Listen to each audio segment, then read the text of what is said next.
देखो last lecture हम लोगों ने मोल्स निकालना पड़ा था, है ना, किसके बेसिस पे? वेट गिवन है उसके बेसिस पे, है ना। अब आपके पास क्या है, अगर मान लो इफ आपको गिवन है नंबर ऑफ एटम्स या नंबर ऑफ मॉलिक्यूल गिवन है,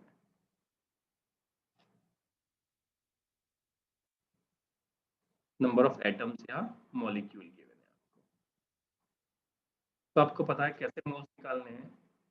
तो मोल्स का फॉर्मूला होता है moles is equal to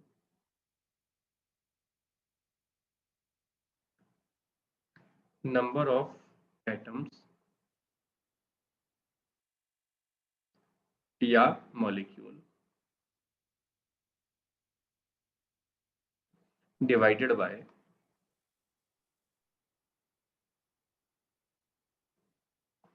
Avogadro number,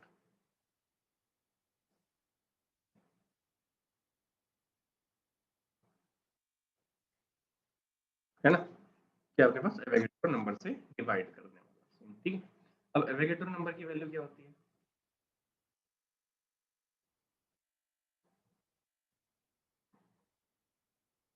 Avogadro number की वैल्यू होती है 6.02 इंटू 10⁻23, है ना।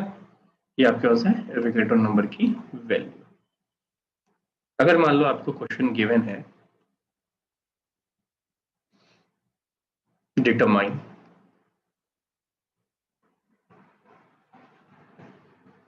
The moles, the number of moles, determine number of moles present in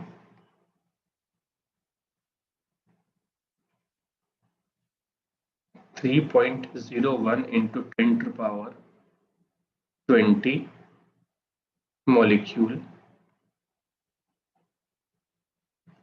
of H2SO4। तो आपके पास क्या गिवन है, अगर आप ध्यान दो तो आपको मॉलिक्यूल गिवन है। तो मॉलिक्यूल जब गिवन होता है तो मोल्स इज इक्वल टू क्या होता है? मोल्स इज इक्वल टू है 3.01 इंटू 10⁻20 डिवाइडेड बाय कौन सी वैल्यू से डिवाइड करोगे आप? 6.02 इंटू 10⁻23, ये ऊपर जाएगा, है ना। तो ये आंसर क्या आएगा अपने पास, कैंसिल होके ये 1/2 हुआ, 1/2 इंटू 10⁻³ है ना। ये आप इससे डिवाइड करोगे तो आपके पास आंसर आएगा 5 इंटू 10⁻⁻4 मोल। मुझे बताओ किसको समझ में नहीं आया ये मैंने कैसे सॉल्व किया, है ना। इसी को कंटिन्यू करते हैं। Number of atoms of hydrogen, sulphur and oxygen के एटम्स पूछे गए हैं आपसे, ठीक है। तो अब ध्यान दो, एटम्स के लिए क्या चाहिए होता है अपने को? Number of molecule. क्या चाहिए होता है? Number of molecule. वो तो दिया हुआ ऑलरेडी, है ना। आपने बोला सर मोल्स के निकालने के बाद दोबारा Na का मल्टीप्लाई करेंगे, ऐसा नहीं बेटा। अगर आपको कभी भी पूछा है नंबर ऑफ एटम्स तो अपने को यहाँ क्या होना चाहिए? Moles into Na। क्या चाहिए अपने को? Moles into Na। Moles into Na का मतलब होता है नंबर ऑफ मॉलिक्यूल। क्या होता है? नंबर ऑफ मॉलिक्यूल होता है इसका मतलब, ठीक है। तो नंबर ऑफ मॉलिक्यूल तो ऑलरेडी गिवन है मेरे को। क्या गिवन है नंबर ऑफ मॉलिक्यूल बताओ? ये इनटू क्या करते हैं इसके साथ? नंबर ऑफ एटम मल्टीप्लाई कर देते हैं, नंबर ऑफ एटम मल्टीप्लाई कर देते हैं, है ना। तो मैं आपको बताऊं नंबर ऑफ मॉलिक्यूल कितने गिवन है? ऑलरेडी ऑलरेडी गिवन है 3 इंटू 10⁻20। तो मेरे पास है 3.01 इंटू 10⁻20। ये क्या हो गए? मॉलिक्यूल। हाइड्रोजन के कितने एटम है? 2। Same 3 into 10⁻20। इसमें भी 3 इंटू 10⁻20। इसमें कितने हैं? 1। इसमें कितने हैं? 4। अब मुझे बताओ ये समझ में आया कि नहीं आया आपको? Leaked out from container, determine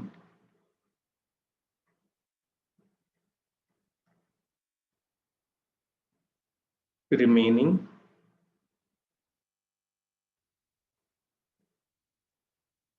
number of molecule and moles। चलो बताओ आंसर इसका। देखो सबसे पहले क्या है अपने पास, वेट दिया है ना, तो बिना दिमाग लगाए कुछ भी सबसे पहले निकाल लेते हैं मोल्स, है ना। मोल्स कितने हैं इसके, है ना।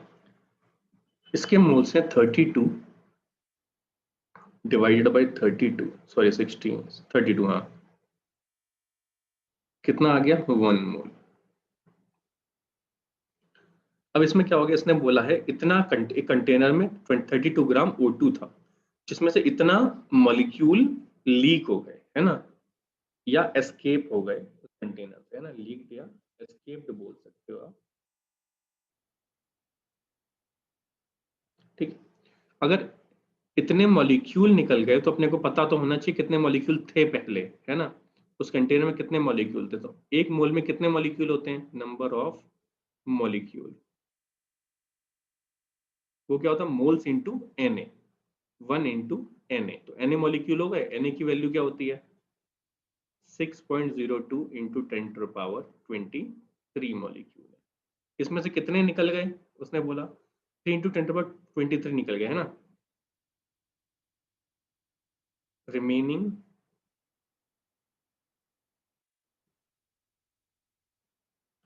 मॉलिक्यूल, है ना, कितने हो गए, 6, मान लेते हैं इसको, इंटू 10⁻23 माइनस 3 इंटू 10⁻23। तो अपने पास माइनस करने के बाद कितना बचा, 3 इंटू 10⁻23 मॉलिक्यूल बचे बचे। क्लियर, ये है रिमेनिंग मॉलिक्यूल्स आपके पास, ठीक है। अब आपने बोला उसको क्या वैल्यू चाहिए, मोल्स की वैल्यू भी चाहिए, है ना। कौन सी वैल्यू चाहिए, मोल्स की वैल्यू भी चाहिए, इतने मॉलिक्यूल बचे मेरे पास, है ना। अगर मॉलिक्यूल हो आपके पास गिवन, तो मोल्स कैसे निकालते हैं, Na से डिवाइड मार दो दोबारा, है ना। तो मोल्स इज इक्वल टू क्या होता है, मोल्स का फॉर्मूला होता है number of molecule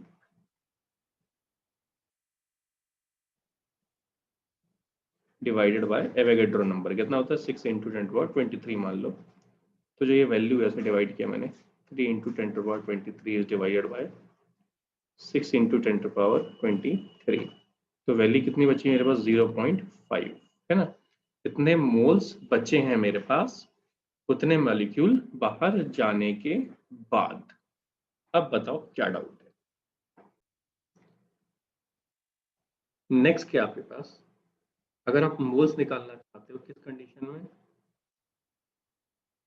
volume is given, तो वॉल्यूम इज गिवन, है ना, किस कंडीशन में, एट एचटीपी या एनटीपी। मैंने आपको लास्ट टाइम बताया था एचटीपी और एनटीपी का मतलब। एचटीपी का फुल फॉर्म होता है स्टैंडर्ड टेम्परेचर एंड प्रेशर, ठीक है। एनटीपी का फुल फॉर्म होता है नॉर्मल टेम्परेचर एंड प्रेशर, ठीक। तो यहाँ पे जो वैल्यू होती है स्टैंडर्ड टेम्परेचर की, वो होता है 0 degree Celsius, and pressure is equal to होता है 1 एटमॉस्फेयर। तो यहाँ पे जो टेम्परेचर की वैल्यू होती है वो होती है 25 डिग्री सेल्सियस, एंड प्रेशर की वैल्यू होती है 180, ठीक है। अब क्या होता है फॉर्मूला इसका, इसका फॉर्मूला होता है moles is equal to volume of substance divided bye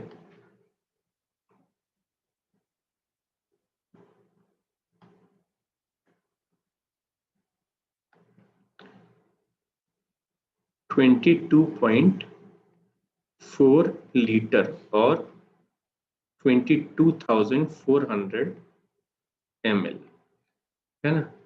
ये आपका कंडीशन है, लेकिन कब, एट एसटीपी या एनटीपी, स्टैंडर्ड टेम्परेचर प्रेशर पे या नॉर्मल टेम्परेचर प्रेशर पे, है ना। बहुत हाई और बहुत लो पे नहीं, ये दो ही कंडीशन है ना। अगर मान लो क्वेश्चन दिया है आपको, है ना, मैं आपको एक और चीज बता दूं, 1 centimetre cube is equal to 1 ml। ठीक है, 1 सेंटीमीटर क्यूब बराबर कितना होता है? 1 ml होता है ना। आपको ये चीज पता है कि sir 1000 ml is equal to 1 litre, है ना, कि 1 metre cube is equal to 1000 litre. ठीक है, ये भी याद रख सकते हो, है ना। अब क्या करते हैं हम लोग, एक क्वेश्चन देख लेते हैं ना नेक्स्ट पेज पे। देखो, मान लो आपको क्वेश्चन दिया है, determine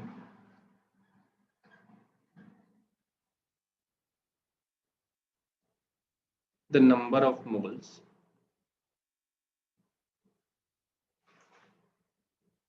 present in 11.2 liter of H2 at STP। ठीक है, ये क्वेश्चन दिया है मान लो आपको। तो आपने पहली चीज देखा सर वॉल्यूम गिवन कितना है, तो वॉल्यूम जो गिवन है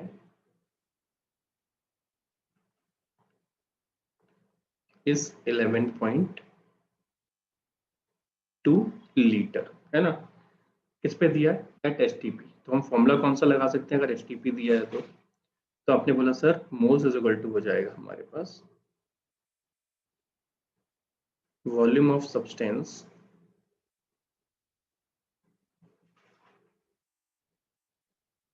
divided by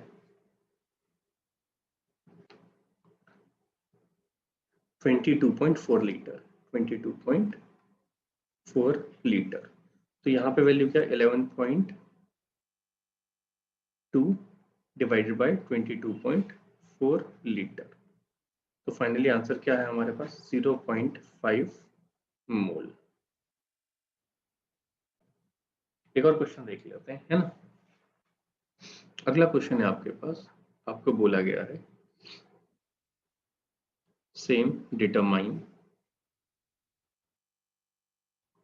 number of molecules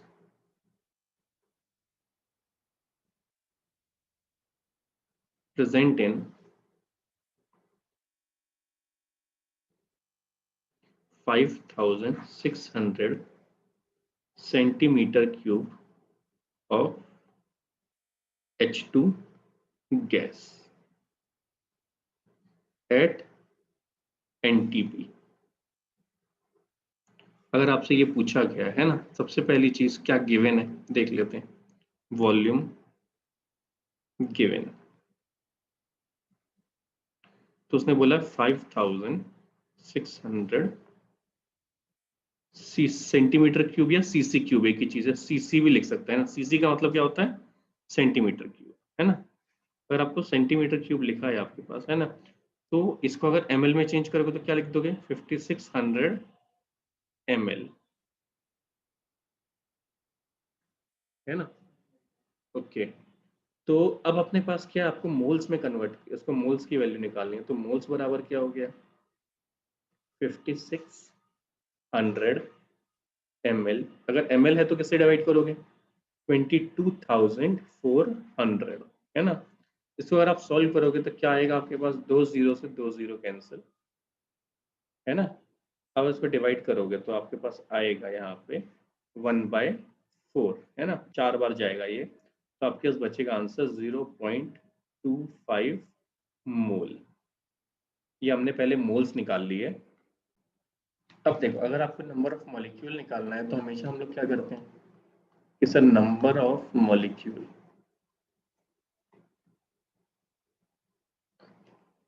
अगर आपको क्या दिया मोल्स इनटू क्या करना है आपको? एन, है ना। तो मोल्स की वैल्यू क्या है आपके पास? आपने निकाली है 0.25 इंटू क्या लगता गया? एन। एन अगर मैं प्रॉपर लिखना चाहूँ तो दिस 0.25 एन, ठीक है।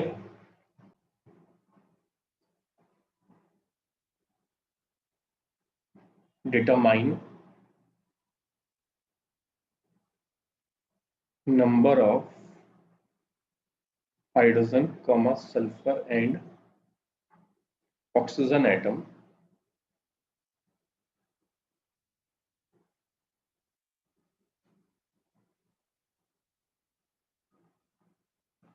present in 44.8 liter of H2SO4। बताओ आंसर।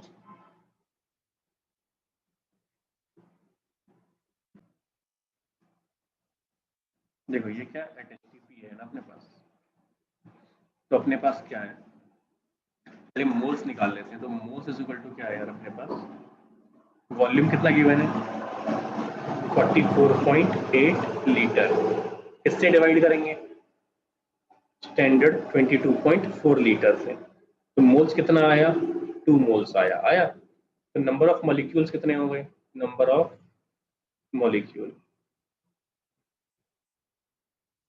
2Na।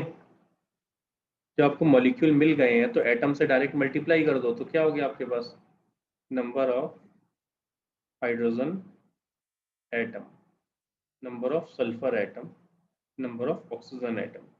तो यहाँ पे सारे के सारे में लिख दो 2Na एंड 2Na। किससे मल्टीप्लाई करना है आपको यहाँ पे,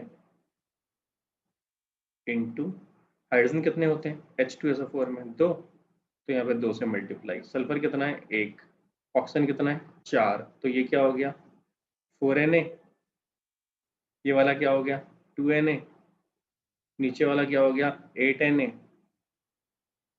अब बताओ कोई डाउट, लिख दिया मैंने, आपके पास है 5.6 ml ऑफ HCl है आपके पास, आपको मेरे को नंबर ऑफ मॉलिक्यूल बताने हैं। बताओ, पहले आप फॉर्मूले पे ध्यान दो कि फॉर्मूला क्या है। फॉर्मूला अगर ml है तो ml में फॉर्मूला होता है moles is equal to volume of substance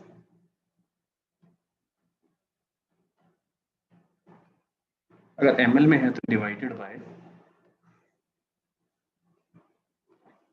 22,400 ml, है ना।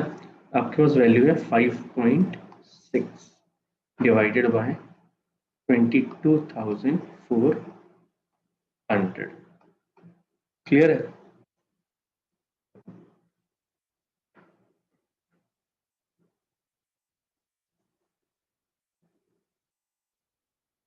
तो आपका जो एग्जैक्ट आंसर आएगा वो आएगा 0.00025।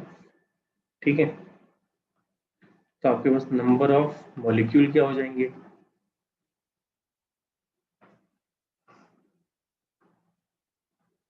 ये हो जाएगा 0.8225 इंटू Na हो जाएगा।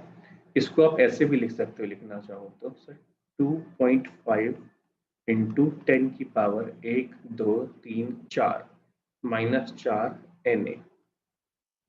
ठीक है, इसको अगर मल्टीप्लाई भी करना चाहो आप तो आप मल्टीप्लाई कर सकते हो, तो आपके पास आएगा 2.5 इंटू, आपके पास आ जाएगा 15 इंटू 10 टू पावर प्लस 19, तो इसका मतलब है 1.5 इंटू 10 टू पावर 20 मॉलिक्यूल आ गया, मॉलिक्यूल आपके पास। अगर आपने यहाँ तक लिख दिया तो आंसर आ गया, मैं ऐसे ही बता सॉल्व करके फर्दर, है ना। अगर आपको निकालना होता नंबर ऑफ एटम, तो आप क्या लिख सकते हो, यही वैल्यू यूज कर ले रहा हूँ मैं, है ना। ठीक है, तो आपके पास क्या आ जाएगा, या कुछ भी ले सकते हो आप, है ना। 2.5 इंटू 10 टू पावर -4 Na, है ना, इंटू 1, है ना। ये भी क्या है 2.5 इंटू 10 टू पावर, ये किसका हाइड्रोजन का नीचे वाला Cl का, -4 Na इंटू 1, है ना। अब बताओ किसी को डाउट यहाँ तक।